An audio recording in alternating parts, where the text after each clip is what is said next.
जय श्री कृष्ण। प्रिय मित्रों, मैं अमित कुमार नथवानी अपनी ज्योतिष लहर चैनल पे आप सबके लिए गीता मेरे नजरिए से, जो मेरी अपनी ही पुस्तक है, उसे वीडियो के माध्यम से रख रहा हूं। अगर आपको मेरा प्रयत्न अच्छा लगता है तो आप इस चैनल को लाइक, शेयर और सब्सक्राइब कीजिएगा और बेल आइकन बटन दबाइएगा ताकि मेरा नया वीडियो आप तक त्वरित पहुंचे। पिछले वीडियो में हमने बात की थी कि कृष्ण जो है वो अब अर्जुन को दो प्रकार के मनुष्यों की बात करेंगे। एक ऐसे जो पुनर्जन्म नहीं पाते और दूसरे ऐसे जो पुनर्जन्म पाते हैं। अग्नि ही ज्योति ही अहह शुक्लः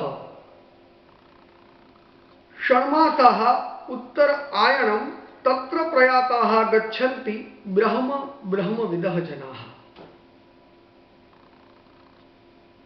कृष्ण प्रतीकों का प्रयोजन कर रहे हैं।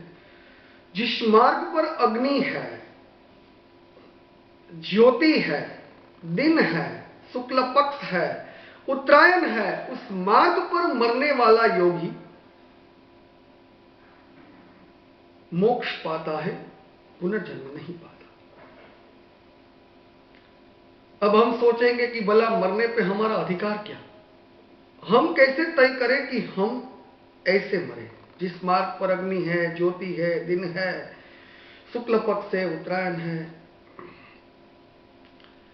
हकीकत में कृष्ण प्रतीकों को प्रयोजित कर रहे हैं अर्जुन को समझाने के लिए। जिस मार्ग पर अग्नि है, जो मनुष्य अपनी ऊर्जा को अपने शारीरिक ऊर्जा केंद्र की ऊपर तरफ ले जाने का प्रयत्न कर रहे हैं, वह व्यक्ति पहले तो ज्यादा उत्पात का अनुभव कर रहा है। इसी उत्पात को कृष्ण अग्नि की तरह से अग्नि की पहचान देते हैं। जिस मार्ग पर अग्नि है, अग्नि ही, बाद में क्या कहा? ज्योति ही। जिस मार्ग पर ज्योति है, जो मनुष्य अपनी ऊर्जा को अपने शारीरिक ऊर्जा केंद्र की ऊपर की ओर ले जाने का प्रयत्न करता है, वह पहले तो अति उत्पात का अनुभव पाता है, उसको अग्नि कहा। और जो व्यक्ति इस उत्पात को सहन करने की सक्षमता पाता है, उस व्यक्ति में ऊर्जा ऊपर की ओर जाने की शुरुआत करती है और व्यक्ति की ऊपर की तरफ ओर जाती हुई ऊर्जा को कृष्ण ज्योति कहते हैं। अग्नि ही, ज्योति ही, अहह। जो मार्ग पर दिन है, जो मनुष्य अपनी ऊर्जा को अपने शारीरिक ऊर्जा केंद्र की ऊपर ओर ले जाने का प्रयत्न करता है, वह पहले क्या होता है? उत्पात का अनुभव करता है। उसे क्या कहा? अग्नि। बाद में वह अग्नि जो है ऐसे उत्पात को सहन करने में सक्षमता पाता है और ऊर्जा ऊपर की ओर जाती है। ऐसी ऊपर की ओर जाती हुई ऊर्जा को कृष्ण ने क्या कहा? ज्योति। अब याद रहे, जैसे ज्योति कोई हवा के झोंके से नीचे आ जाती है, ऐसे ही वासना के एक ही झोंके से व्यक्ति की ऊपर हुई ऊर्जा फिर से नीचे भी जा सकती है। मगर अगर संयम रखा जाए, व्यक्ति ऊपर जाती हुई ऊर्जा की ओर अपना प्रयास चालू रखे, अपना प्रवास चालू रखे, तो वो ऊर्जा का स्वरूप जो है वो स्थायी बनता है। ऐसी स्थायी ज्योति को कृष्ण दिन कहते हैं। अग्नि ही, ज्योति ही, अहह शुक्ल। जिस मार्ग पर शुक्ल पक्ष है, जो मनुष्य अपनी ऊर्जा को शारीरिक ऊर्जा केंद्र की ऊपर की ओर ले जाने का प्रयत्न करता है, वो पहले अति उत्पात पाता है। उसको अगर सहन करने में सक्षम हो तो वो ऊर्जा ऊपर की ओर जाने की शुरुआत करता है। इसको हमने ज्योति, कृष्ण ने ज्योति कहा। बाद में ज्योति को स्थायित्व देने की जो घटना है उसे कृष्ण ने दिन कहा। और अब आवश्यकता है शांति की। जिसने शांति रखकर अपनी साधना को अविरत रूप से चालू रखा, वह क्रमशः कम परिश्रम से, क्रमशः सविशेष सरलता से ऊपर जाती हुई ऊर्जा के स्थायी प्रवास का साक्षी बनने लगेगा। क्रमशः कम परिश्रम से, क्रमशः सविशेष सरलता से अपनी ही ऊपर जाती हुई ऊर्जा के स्थायी प्रवेश का साक्षी बनने की जो घटना है उसे कृष्ण शुक्ल पक्ष कहते हैं। और बाद में कहा जिस मार्ग पर उत्तरायण है। यानी एक एग्जाम्पल देखें हम। एक बार कोई चर्च में पादरी ने हाजिर भक्तों को पूछा कि कोई ऐसा व्यक्ति है जिसका कोई शत्रु नहीं है, और एक उंगली खड़ी हुई। वो थी 115 साल के वृद्ध व्यक्ति की। पादरी ने कहा क्या बात है, आप तो शत्रुविहीन निकले। तो उसने कहा आप एक भूल कर रहे हैं पादरी महाशय, मैं सिर्फ शत्रुविहीन नहीं हूं, मैं मित्रविहीन भी हूं, क्योंकि मेरी उम्र का अब कोई हाजिर ही नहीं है जिसके साथ मुझे कभी शत्रुता थी, और मेरी उम्र का कोई ऐसा हाजिर भी नहीं है जिसके साथ मेरी कभी मित्रता थी। कृष्ण कह रहे हैं ऊर्जा मुक्त अवस्था में तो नकारात्मकता अपने आप चली जाती है, मगर ऊर्जा युक्त अवस्था में हकारात्मकता स्थापित करना आवश्यक है। चढ़ती उम्र हो और उस उम्र में ही कम परिश्रम से, क्रमशः सविशेष सरलता से अपनी ही ऊपर जाती हुई ऊर्जा के स्थायी प्रवास के साक्षी बनने की जो घटना है, जो शुक्ल पक्ष का निर्माण की घटना है, कृष्ण उसे ही उत्तरायण कहते हैं।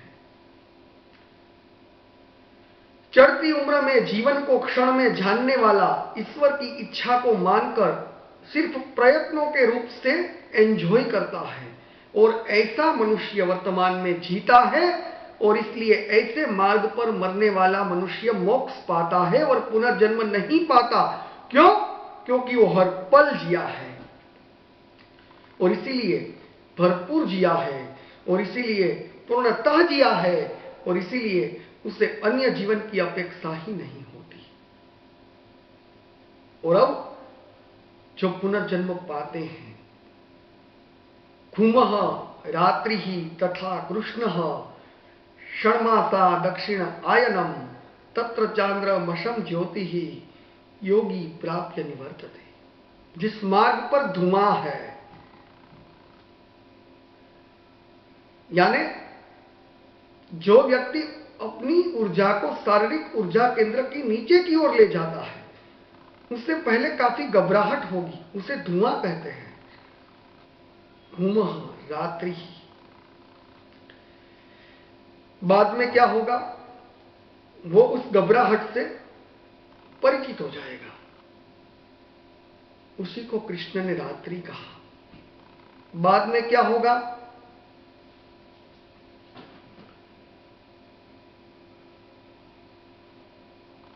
वो जिसका आदि हुआ है वो चल जा चुका है ऐसा मानने लगेगा, यानी अपनी घबराहट चली जा चुकी है, ऐसे भ्रम में आएगा। इस भ्रम को कृष्ण कृष्ण पक्ष कहते हैं, जिस मार्ग पर दक्षिणायन है।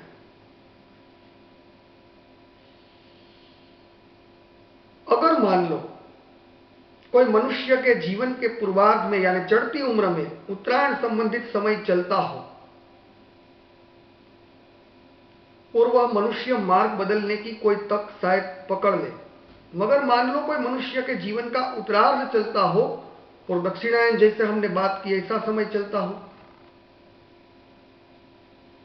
बदलने का तक ही नहीं है। ताकत उसने भी अपनी यूज की है, भक्ति उसने भी की है, मगर वासनामय की है, यानी वो योगी नहीं है, हठ योगी है। उसे एक और जीवन जीना पड़ेगा, और इसीलिए वह पुनर्जन्म पाता है।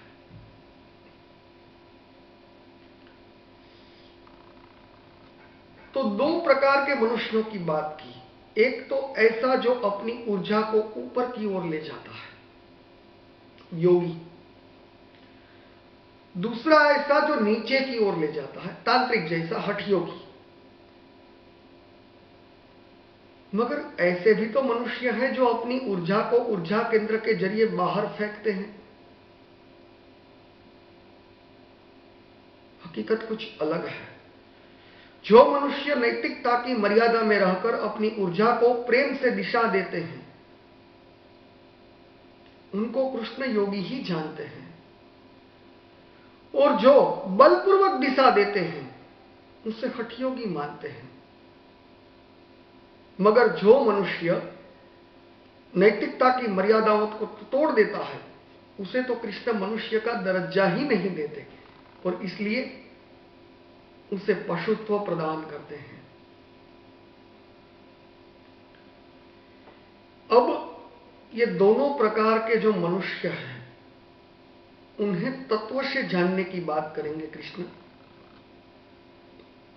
जिसकी चर्चा हम अगले वीडियो में करेंगे। जय श्री कृष्ण।